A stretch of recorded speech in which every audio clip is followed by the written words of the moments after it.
The question is, when should you start the planning process for your renovation?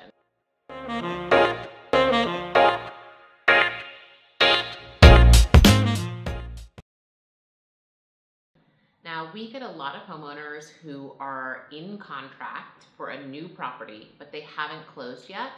And that is a really good time to start your planning process. You can meet with a general contractor, you can lay out the scope of the project, you can start to select materials, but realize that sometimes close dates don't happen and that property falls through. So it is a little bit harder to get general contractors to come on site. It's also hard to get access to the property.